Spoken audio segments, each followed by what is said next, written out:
All right, the Michigan-Ohio State game. Let's get to it. Every single time I say those words, my innards start churning, like stomach drops. I get bowed up, nervous, excited. Nervous-sided is what my kids call it. We call it, my kids, you're nervous and excited. Nervous-sided. I'm nervous-sided because you hear in so many different parts that this is the biggest Michigan-Ohio State game ever. And it's tough to argue that one. Yes, they're undefeated. We've seen those before. And those are always the biggest ever. But this is the biggest edition of this game ever. We have seen when one's 1 and the other's 2. This is 2 and 3. But let's break it down. First, the not so obvious, or the ones that the reasons that are being discussed the least. When you look at the college football playoff standings, and Ohio State's 2 and Michigan's 3, and the question is if the loser is out completely. Last year, that didn't happen. Ohio State still made it, and then damn near won it all. Had their field goal as the ball dropped in Times Square, made it through the uprights. Absolutely. They'd have gotten past Georgia, and I think would have taken care of TCU in Los Angeles. Yep. So, that's a large question. Does the loser go out completely? And I don't know. But what I do know is this is the last iteration of this game where that's a question. With the stakes being as big because both teams are undefeated. Because this is the last year where a college football playoff features only 4 teams. So when you say this is the biggest game between these two teams ever, once upon a time, one day, this will be the once upon a time. And my kids, when they have kids, and wow, so fortunate enough to have grandchildren, they'll be like, well, wait a minute. So this game used to decide who actually was eliminated? And we'll have to tell them the stories of the 10-year Bo Woody War, and then tell them the stories of, used to be a BCS, and there used to be a college football playoff where it was just 4 teams. And then they'll say, so there wasn't such a thing as a Super League, Grandpa? And then I'll have to sit them down and tell a longer story. But this is the last such game, which means, when they say this is the biggest game ever between the two, you kind of have to sit here and go, well, odds are Michigan and Ohio State will play a real playoff game. Winner moves on, loser goes home. And it's entirely possible one day Michigan and Ohio State will play for the entire marbles. Like there may be a time in our lives where Michigan plays Ohio State in a national championship game. Maybe. Right? Yeah, or the game is for who gets a bye or who's hosting. Right, which is not as big as the stakes that we're talking about this coming Saturday. Not as big as right now. Not by a long shot. No. But if it's eventually one day these two teams playing in a new college football playoff, winner moves on, loser is eliminated, your season is totally over. Or winner wins it all, loser watches the bitter rival celebrate that in a podium right in front of their faces. Then we're talking about that's the biggest game, and we'll remember this day as the so-called biggest game ever between the two teams. But that's the window dressing, really, that nobody's talking about because of the ultimate elephant in the room. The Connor Stallions ticket buying, scouting in person scandal that will have Jim Harbaugh sat by the Big Ten for a third and final regular season game, part of his suspension. He will not be coaching in this game. And thus, the true meaning of why this game is so very big, because Michigan has won 2 in a row over the Ohio State, and it's been very difficult for the Ohio State fans to swallow that complete turning of the worm. It's been very confusing to them. Why has Michigan suddenly become so good again after Harbaugh struggled for the first several years, not just to beat Urban Meyer, but also Michigan State, on occasion Penn State, and get things going the way that he's been able to get it going. And thus, the ticket buying scandal has been a very convenient for the moment, I don't want to say excuse, but it's been a very convenient way for Ohio State fans to land on this as the, obvious reason why things have turned over the last 2 years. And that's what's at stake in this game. And that doesn't compute for some of us in Michigan football because we don't want to believe it, number one. And number two, it's very convenient, a very pat way to neatly box up Ryan Day's last 2 years and Ohio State's last 2 years of losing in this big game, and losing big in this big game at the very end, not throughout the whole game, which I'll get to in a moment. And it's led to a lot of conversation about respect between the two sides. This question's been asked of both coaches this week. You respect the other? No, we don't respect the other. It's quite simple, because a lot of us Michigan fans, and this is, again, in the same way that Ohio State fans is very convenient in the vacuum of wins the last 2 years in this big game, it's a very convenient answer to say, it's because every single piece of video that Connor Stalions had on us was accurate and used perfectly for the moment.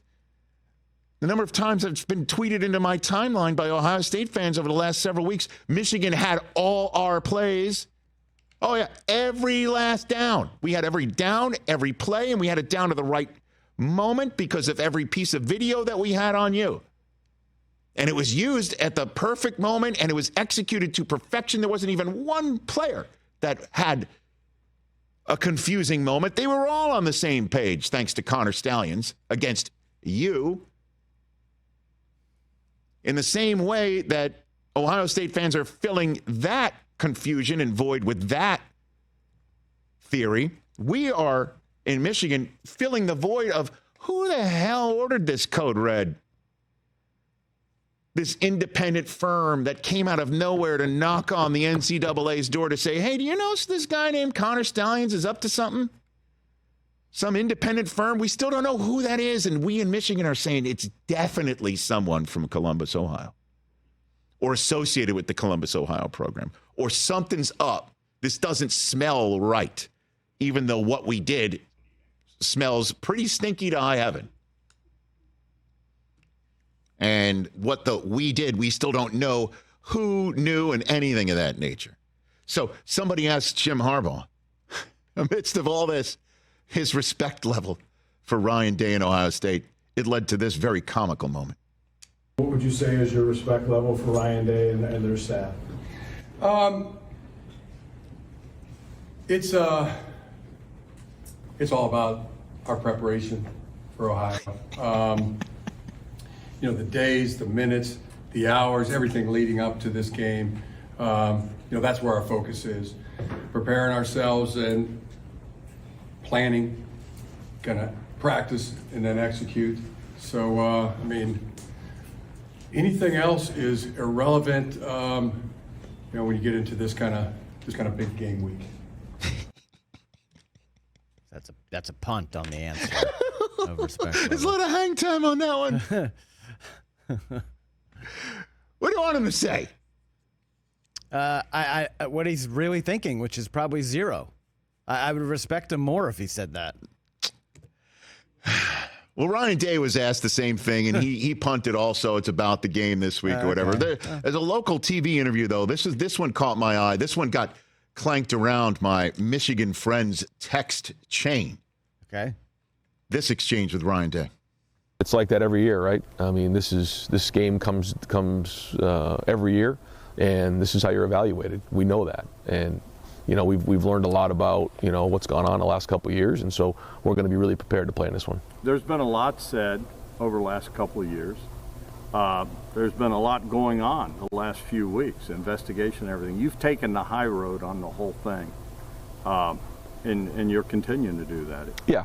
I don't think it does any good to comment on it right now. I think there'll be a time and place for that. What matters is this game and getting our guys prepared to go win it. Mm-hmm.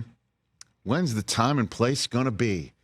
And that's what's at stake this weekend, because I'll tell you when I don't want that time and place to be at the winner's podium for that guy in the bowels of the big house on Saturday. For him to take the high road and say, well, last 2 years, we've put that to bed here, and I think we know why, other than our guys doing what they do today. That's a very high road way of just basically saying, oh, yeah, my struggles that have caused my seat to get hot all the time, it's clearly because of what we've learned about what's gone on the last 2 years. What have we learned about it, though, is my retort to that. Let me just say this once and for all before this big game. One more time with detail, please. One more time.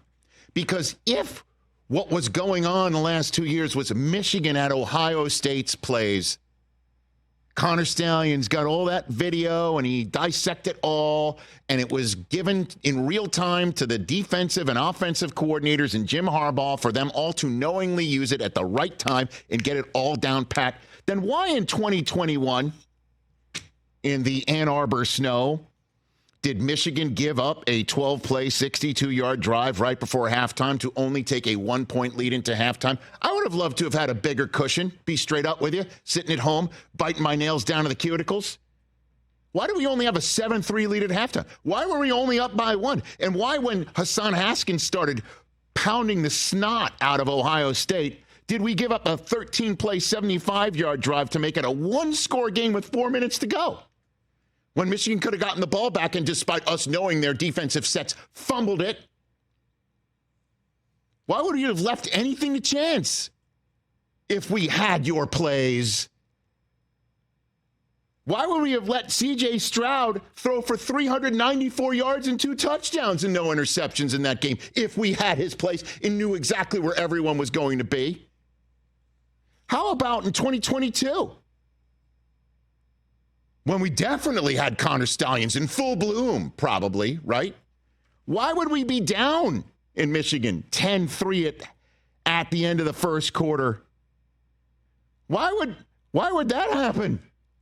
Why would Ohio State be up at halftime of that game? 2017, right? Why would that happen if we had your plays? Wouldn't we have just taken care of business a little bit earlier? We just leave it up to chance? Oh, but the 28-3 halftime ass kicking, that's when Connor Stalions, he was just lying in the weeds with all that information. Ohio State was overcoming all of it, and they just couldn't survive the Connor Stalions. How brilliant the vacuum cleaner dude was by the end of the day. You see what I'm saying? But if this truly does get to put to bed, to my satisfaction, Michigan's got to win this game. It's that simple. That simple. Because if Michigan does not, as I said before when Bruce Feldman was here a couple weeks ago, all they got to do is win by 0.001 points in Ohio State, and they're like, last 2 years, oh, now we know why. Even though everything I just told you. Trust me, this entire time when I'm hearing all this, and it's tough to hear because it sucks, something was up. I don't know who knew what was up, but something was up. And there's a reason why the Big Ten suspended Harbaugh and they accepted the penalty. And there's a reason why the NCAA is knocking on everyone's door right now. There's a reason for it. But I'm sitting here thinking, hey, man, if we had their plays, couldn't it have been 2 very much easier Saturdays until Hassan Haskins hit his head on the goalpost for the 19th time to put it out of reach? And wouldn't it have been greater, to have gotten those long touchdown passes from J.J. McCarthy sooner than the second quarter? And wouldn't it have been greater to have Donovan Edwards come up with those 2 long runs sooner than he did? Wouldn't that have been better? No, but we're covering our tracks. Listen, this is the game. This is it. Michigan has to put all this nonsense to bed, go to the Big Ten championship game, beat the crap out of whoever's there, and have Jim Harbaugh look at Commissioner Petitia and say, I will take that trophy. Thank you. Hold it up. Go to the college football playoffs and see what happens there and deal with the Feinbaums of the world, talking asterisks and stuff like that. But right now, it's about Saturday in the big house, and Ohio State is coming. And they are bitter, clearly, angry, clearly, and loaded for bear with some really talented kids. Let's go. Big game coming up Saturday. We'll talk about it on Monday. Catch the Rich Eisen Show every single day on the Roku channel, 12 to 3 Eastern, for free.